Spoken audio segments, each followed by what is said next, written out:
Halo Unparian, perkenalkan saya George Samuel Dumanau selaku host kalian di podcast Sindu kali ini. Nah, saya kali ini nggak sendiri, saya bersama dua mahasiswa alumni lebih tepatnya ya, alumni Unpar kampus Jingga kebanggaan kita ini yang sekarang sudah berkarya di bidangnya masing-masing. Nah, langsung aja kita sambut nih. Di kanan aku ada Kak Raihan Zahira Mauludi Ridwan.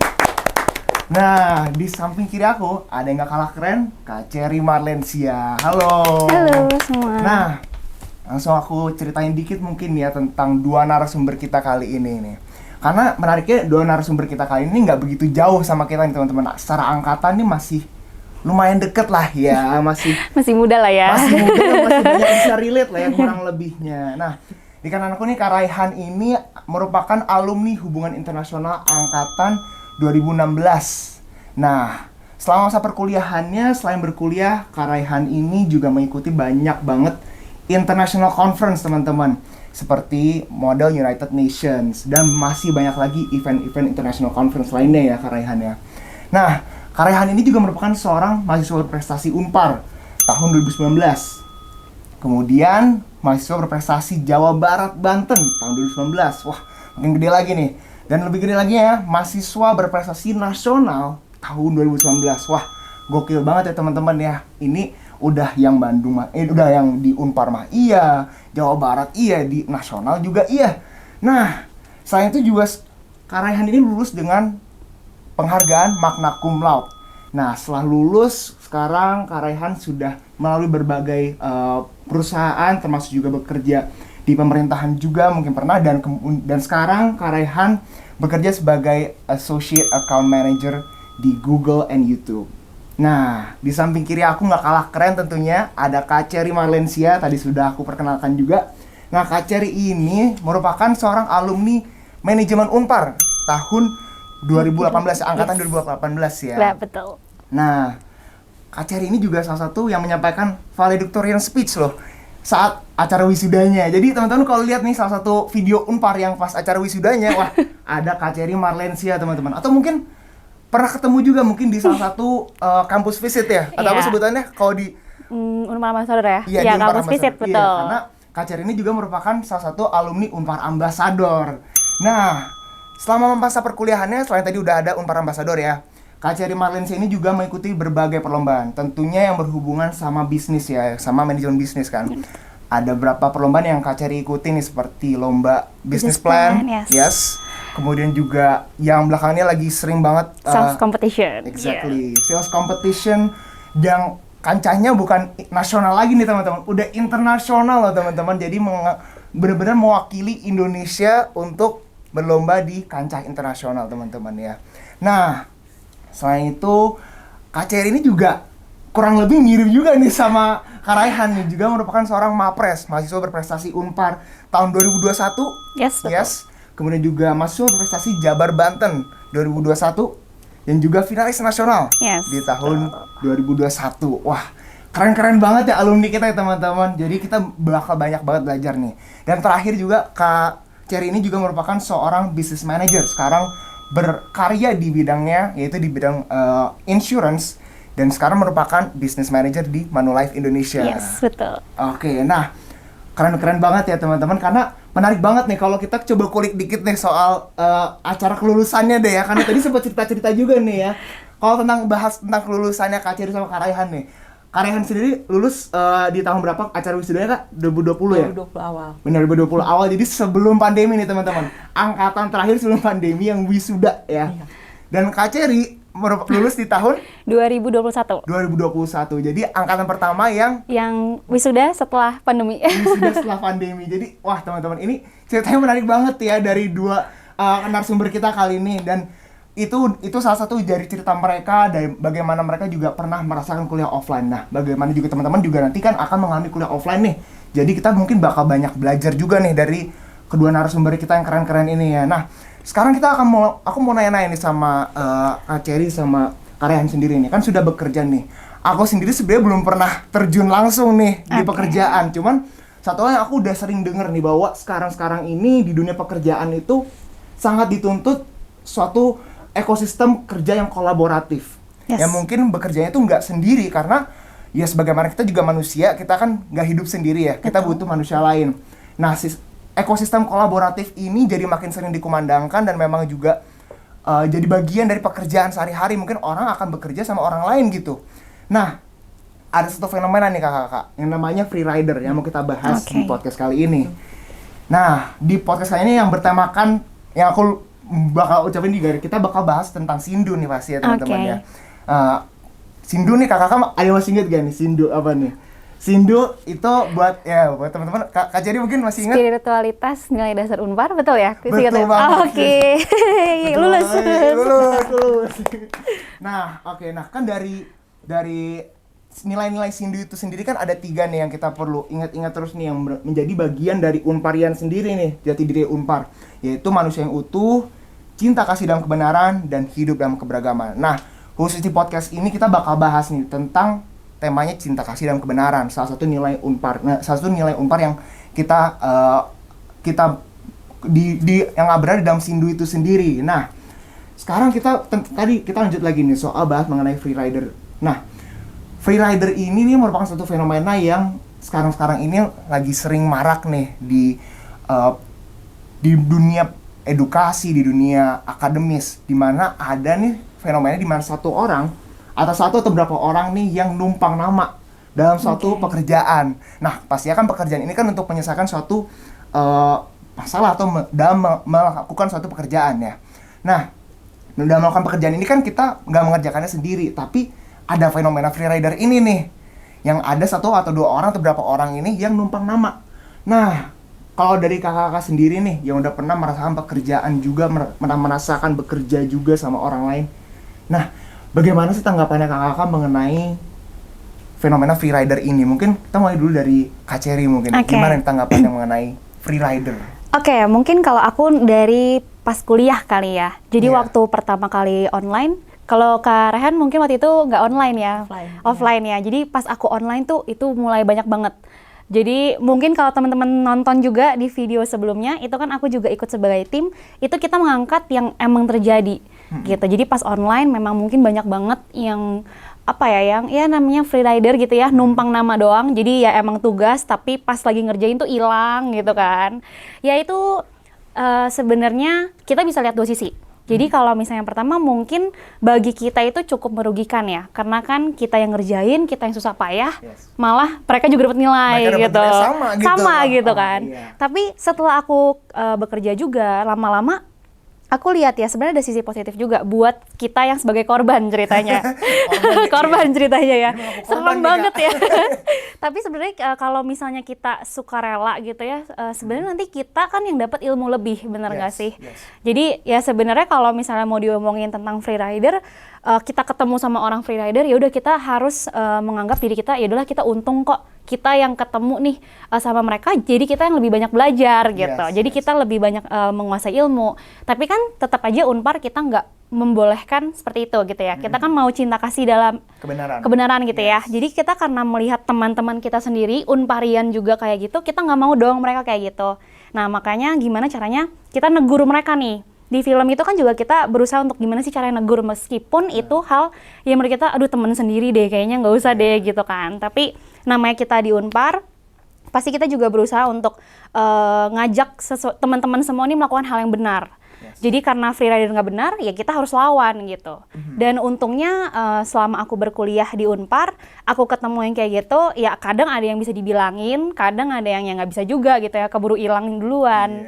Tapi ya sebenarnya baik lagi sih, karena aku waktu itu kalau dibilangin nggak bisa, ya udah aku langsung ambil alih, kayak udahlah nggak apa-apa buat gue juga kok, buat aku juga gitu kan, aku yang lebih pinter juga nantinya, aku yang dapat pengalamannya lebih gitu kan. Jadi sebenarnya yang mungkin teman-teman yang nonton di sini ada yang jadi free rider, kayaknya mulai harus pikir-pikir gitu ya, sebenarnya gue kuliah jadinya dapat untung nggak ya, karena kan jadinya nggak belajar gitu kan. Mungkin itu kalau dari sisi perkuliahan, dari cerita aku gitu.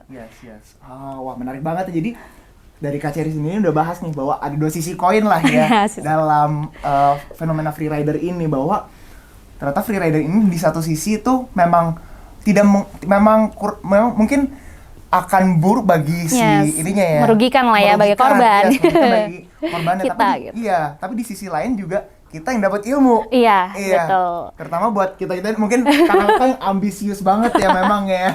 Nah, itu menarik banget tuh karena itu mungkin kita bahas dari segi akademis ya saat Kak Cherry mungkin berkuliah gitu saat itu ya. Nah, mungkin kalau dari Kak Raihan sendiri mungkin ada cerita nggak pas udah kerja gitu, apalagi kan Kak Raihannya udah bekerja, udah kancanya udah internasional nih, udah Google Indonesia. Wah, di Google sendiri atau mungkin di selama bekerja gitu pernah nggak sih ada fenomena freerider ini gitu, dan bagaimana tanggapan Kak Raihan sendiri mengenai fenomena ini?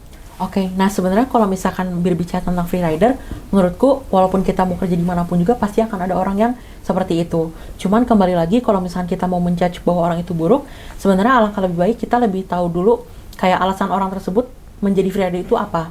Karena bisa aja mungkin dia jadi freerider karena pertama dia menjadi caregiver di keluarganya, jadi sehingga dia harus ngurus ibunya yang sakit, bapaknya yang sakit, sehingga dia tidak punya waktu untuk mengabarkan kelompoknya, untuk ngasih tahu bahwa oh saya ini nggak bisa ikut kerja kelompok nih karena ada beberapa hal yang memang urgent. Nah sebaiknya juga menurut saya kayak gitu untuk teman-teman yang nanti bakal kuliah, jangan langsung ngejudge dulu bahwa kalau misalnya orang yang baru ditelepon sekali nggak diangkat terus nggak ikut kerja kelompok, coba untuk kayak melakukan problem identification dulu, dicari tahu dulu alasannya kenapa nih nggak ikut kerja kelompok atau nggak ikut di projectnya. Baru kalau misalnya kita udah tahu kayak oh kalau misalnya alasannya ternyata dia menjadi caregiver, baru kita kasih tahu bahwa oh mungkin lain kali kita kasih masukan aja kayak bisa mungkin kayak kabarin lewat email, lewat WhatsApp sebelumnya supaya kita punya ekspektasi juga gitu. Nah kalau misalkan ternyata orangnya beralasan lain, misalkan kayak oh ya karena misalkan aku gak punya waktu untuk ikut project ya, aku malas segala macam. Nah baru menurut aku kalau keadaannya kayak gitu, alangkah lebih baik kita pelan-pelan untuk ngasih dia kayak sebuah perspektif yang lebih positif sih kayak gitu. Jadi berusaha untuk menginfluence orangnya supaya dia bisa tahu nih kayak oh ternyata buruk jadi freerider tuh kayak gini loh, dan positifnya kalau misalnya kamu menghindari freerider tuh kayak A, B, C, D dan segala macam. Jadi lebih harus punya approach tertentu untuk memberitahu ke orangnya bahwa freerider itu buruknya kayak gimana dan gimana cara menghindarinya, ketimbang langsung menjadi orang yang judgmental kayak gitu.